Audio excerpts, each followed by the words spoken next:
Em primeiro lugar, é bom lembrar que em 2015, o que foi usado para pagar a dívida pública correspondia a 12 vezes o gasto com educação. É muito bom esse aspecto, porque o que isso mostra? Que a prioridade do governo é pagar a dívida pública. Bom, dos cortes feitos pela Dilma, nós já tínhamos uma situação em que o orçamento das universidades, pelo que eu ouvi falar, estaria suficiente apenas até, se não me engano, até o mês de outubro. Por que aconteceu? Houve um corte já no orçamento anterior e, ao mesmo tempo, vamos pegar o caso da energia. A energia teve um aumento muito grande. Então, esse aumento que houve com a energia, ele já criou uma dificuldade muito grande. Mas não foi só aí. Na verdade, nós tivemos corte nas bolsas, nós tivemos corte de investimento e o principal, nós estamos num momento de expansão. A universidade brasileira, ela está passando por um processo de expansão, e aí, na hora que essa expansão estava ocorrendo com os cortes, ela tornou muito mais sensível, porque uma coisa é você cortar quando você já tem os prédios funcionando, quando você já tem as instalações funcionando, quando você já tem todos os elementos fundamentais. Por exemplo, em Santana, nós não temos o prédio está sendo feito, mas o prédio está sendo feito, não tem casa de estudante, não tem RU. O corte que está vindo agora, ele vai ser especialmente também em investimento. Então, o corte em investimento vai pegar os cortes anteriores, que não foram suficientes para garantir o pleno funcionamento, mas o corte que vai vir agora, que vai fazer o quê? Se o corte for mantido, significa que poderá ter dificuldade para a manutenção das obras em todas as universidades e para as novas instalações. Então, mas eu acho que o mais grave que está colocado é que a assistência estudantil, ela está ameaçada, e a universidade, à medida em que ela foi para o interior, à medida que ela abriu o sistema de cotas, ela permitiu o acesso a muito mais filhos de trabalhadores que têm dificuldades financeiras. Então, a inexistência de assistência estudantil, ela coloca em risco o funcionamento. Bom, vamos aos números. Talvez seja mania de economista, mas é fundamental analisarmos o orçamento. Não dá para a gente falar, e essa é uma característica da auditoria cidadã. Nós sempre quando vamos colocar, nós vamos pegar os dados do orçamento. Então, vamos pegar o orçamento de Alagoas, 2015. 850 milhões é para pagar a dívida pública. Gasto com educação é aproximadamente 820. Gasto com saúde, se não me engano, são 600, 700, não tem o valor preciso.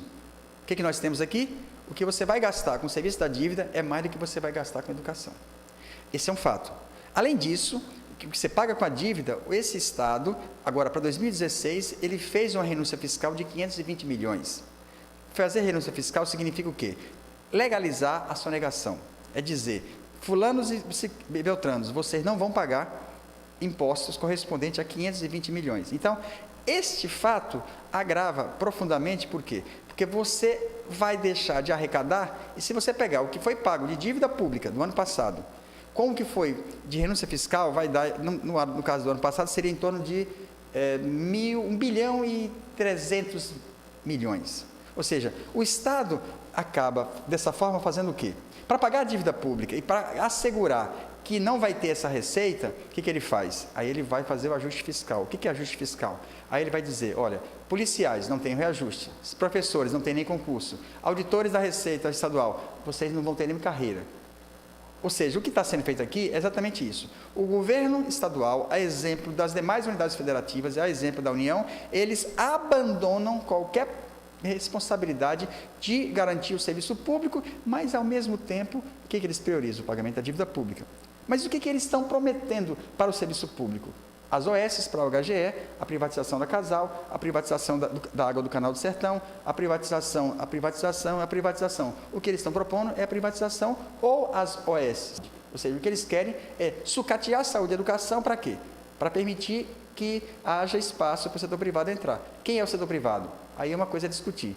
Há suspeita em outros estados que quem acaba pegando isso aí são próprios grupos ligados ao poder político que montam empresas para prestar serviço para o Estado, substituindo o servidor público, e aí ele tem acesso ao poder político, quem assina o cheque para pagar o serviço dele é o próprio governante. Então, mas isso aí, eu não sei como é aqui, eu estou falando aonde eu conheço que funciona desse jeito. Então, nós estamos vivendo uma situação em que o que está pela frente é o caos. Não há nenhuma orientação que vai facilitar, até mesmo para o setor privado.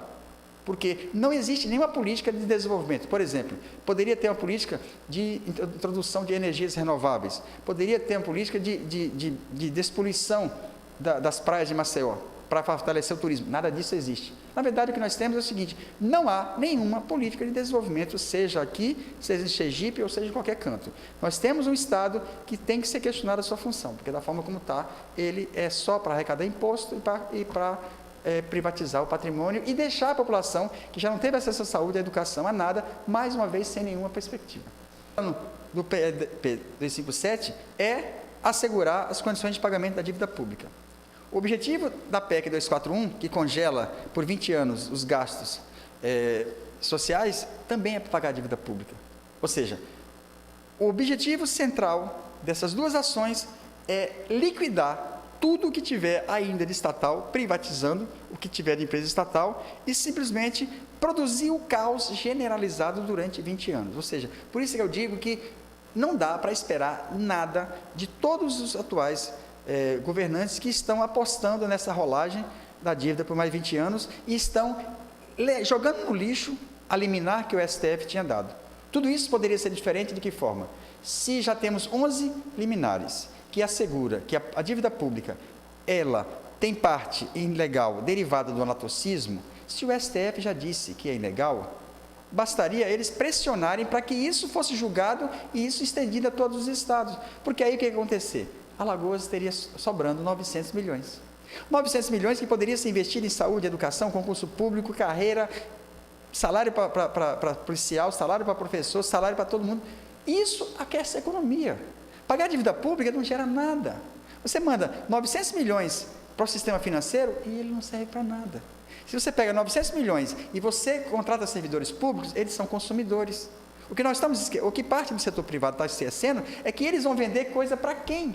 Você não vai ter emprego, você não vai ter salário, você não vai ter nada, você vai ter uma situação que estão querendo voltar, talvez há 2 séculos atrás, é o caos para o próprio mercado.